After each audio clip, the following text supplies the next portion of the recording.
Okay, for some reason, I just now realized that I really haven't talked a lot about Kirby and the Forgotten Land and its Star-Crossed World DLC that's coming literally in a couple of weeks. And I'm getting super excited just thinking about it, and I've already been excited because this is one of my favorite 3D platformers ever. But it's been brought to my attention that the new overview trailer we got over a week ago showed some very interesting things. Now, HAL Labs is known for throwing in tons of lore into the Kirby games. It may not be directly tied into the main story, but there's always little pieces and nods and post-game stuff that ties into other games, brings back past characters. I mean, Star Allies made a whole character out of a little orange butterfly that was at the beginning and end of the cutscenes of every other Kirby game, being Morpho Knight. And the Forgotten Land already added a lot more to its base game. But now we have DLC on the horizon, and it looks like it's going to be more than just DLC, because some fans are putting together some connections, and a lot of them are starting to click and make a lot of sense for me. Now, there's a lot of pieces of Kirby lore that needs further explaining and fleshed out more,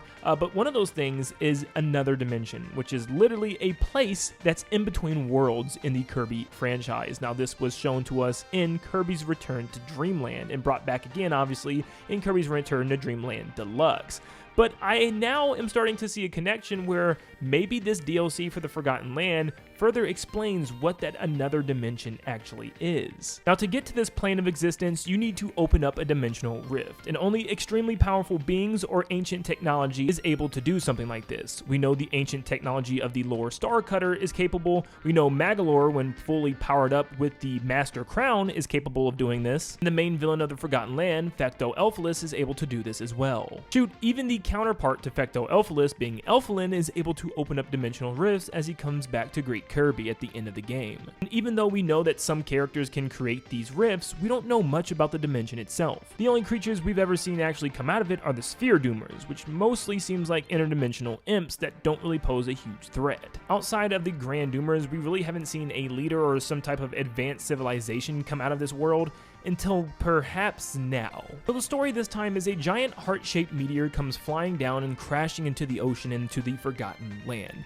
and it rises a mysterious volcanic island. Now, right off the bat, I feel like this was a purposeful landing point for this meteor, because why else would it land and bring up a creepy horn-shaped volcanic island out of the ocean? It seems like it was supposed to land here in the first place, as if someone sent it, or if it's sentient and it landed here on purpose. Apparently, whatever this is that landed and crashed from the sky isn't just a meteor, but some type of corrupted, metal, twisted heart radiating this purple and red aura. All we know is that it's some type of ancient evil that Kirby needs to seal away by collecting these creatures known as starries. Now, let's backtrack for a second. At the very end of Kirby's Return to Dreamland, we have this section where you're actually chasing after the Lore Star Cutter, riding Landia, where you actually see tons of these weird polygonal star-shaped things floating through the void here in another dimension. These are almost identical to the little star structures that the starries actually crash land into the Forgotten Land in. This time, they're just more opaque and transparent to the point where we can see the starry creature on the inside. People are starting to wonder, did these creatures actually fall from another dimension? Are these the same crystallized structures that we saw at the end of that game in Kirby's Return to Dreamland? Also, notice how they pulsate in that game.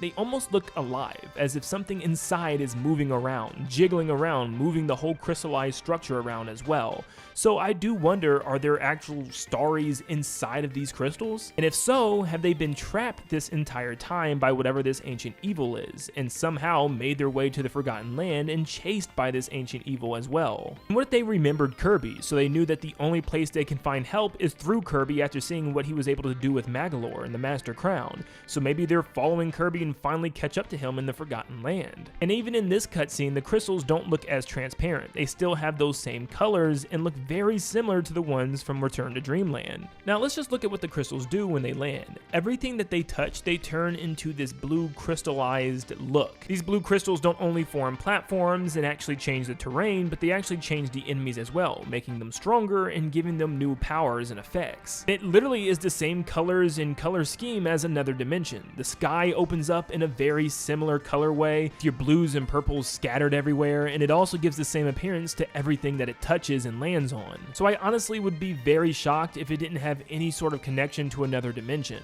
But who are the starries? Well, these are the new Waddle Dees for this DLC. Instead of collecting cages of Waddle Dees, you'll collect crystals of starries in either one or groups of 3 via doing missions or just completing the stage. But who are they actually? Well, there's actually another connection to Kirby's Return to Dreamland with them. If you look closely on their bodies, you can see almost a swirl effect around the diamond shape around their face. But instead of being a rainbow-colored diamond in the middle, instead it's a light blue star. Same swirl effect and same color scheme can be seen on the masks of the lore Star Cutter. Maybe this is where I'm going off the deep end, but if you take a bunch of diamonds, you can actually still form a star shape with them, which is also very similar to the crystal that they came down in.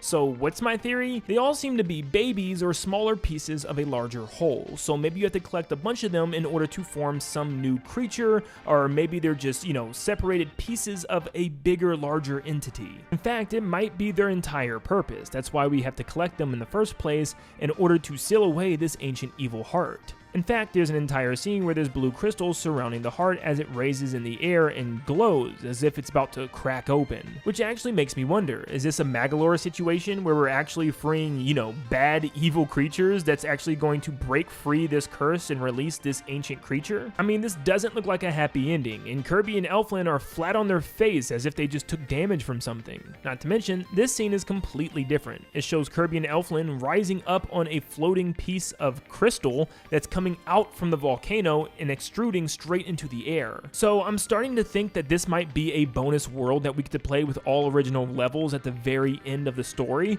where we collect all these starries and bring them to this creature. It frees him and he flies up in the air and opens up his own kingdom into the sky that we then have to go find him and take him out. You know what? Who knows? Because at the end of the day, it's just a theory. A Kirby theory. But I want to go back to the connection with these creatures and obviously the lore Star Cutter, because if those symbols are reminiscent of the mass of that ship, is there some type of relationship that they have with the lore Star Cutter? We know the lore Star Cutter was made by the ancients, and we know very little of these ancients. So what if these starries were the ancients, or some type of ancients in spiritual form are related to the ancients in some sort of way, and maybe know about the lore Star Cutter or even help to build it? Well, if you aren't confused so far, here's where things get even more confusing.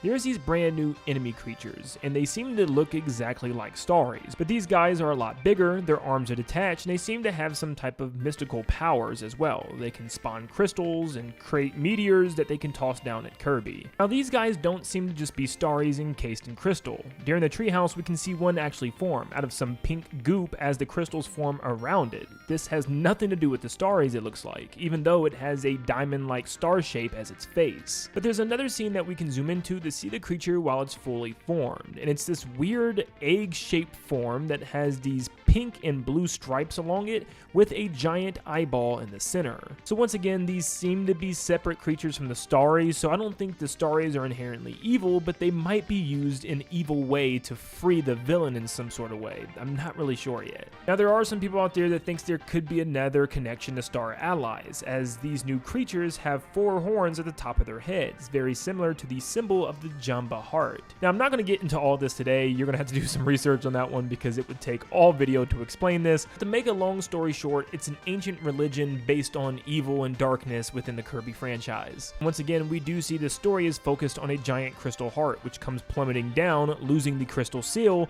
and having to be resealed again. So is there a Kirby Star Allies Void connection here? It's hard to say. I mean, this is definitely not the first time we've seen an evil heart, but rather this is a Jamba heart of some sort. It shares similar story traits where it's to imprison an ancient evil, which is exactly what the one in the Forgotten Land is doing now. Oh, but you thought I was reaching. Yeah, some fans are going out there. Yeah, some fans are starting to think that this could have some tie-in to Galactonite. Well, Galacta is a character of many mysteries. He apparently is a intergalactic warrior that was imprisoned a long time ago and sent to another dimension. Some fans think that maybe there could be a tie-in here. I mean, after all, he has a very similar diamond shape on his mask and a yellow diamond crest on his shield. Not to mention, he has two small little yellow horns attached to his mask, which looks very similar to the creatures that we've been seeing so far in this DLC. At first, I was thinking, oh, Kirby fans are absolutely reaching again, this doesn't even make sense. But when you look at those creatures again up close, it's actually a very striking resemblance. You can even see the one eye that the creature has through his mask, very similar to how you can see Galacta pink and purple eyes through his. So is Galacta somehow related to some of these creatures? Is he actually going to make a return in this game? Can he even make a return after what happened to him at the end of Star Allies? I mean, he literally got poofed from existence. I mean, we see from the Forgotten Land at the very end of its post-game that little orange butterfly once again lands on Ferto Forgo and actually sucks the soul and essence out of that creature, which I'd assume kills the creature for good, but he still contains that form of Morpho Knight. So maybe there's some sort of way that Galacta can be reborn from Morpho Knight? Is Galacta just now part of Morpho Knight? Who knows? This lore is crazier than Zelda lore at this point. Well, whatever's happening in this crazy lore of Kirby, I can't wait to find out in just a couple of weeks when the game actually launches on the 28th. So yeah, you can pick up this DLC or buy the game for the first time if you haven't yet. I highly recommend you do if you haven't played it because it is an absolute gem. It's up there with some of the best 3D Mario games in my opinion. It's an absolute great game. But let me know, guys, if you have any thoughts or opinions that you want to add to the lore, because I'm sure I missed some or messed some things up, so feel free to correct me down below. But thank you so much for tuning in. Make sure you leave a like and subscribe before you head out, and I hope you all have a blessed day. And I'll see you all on the next one. See you guys.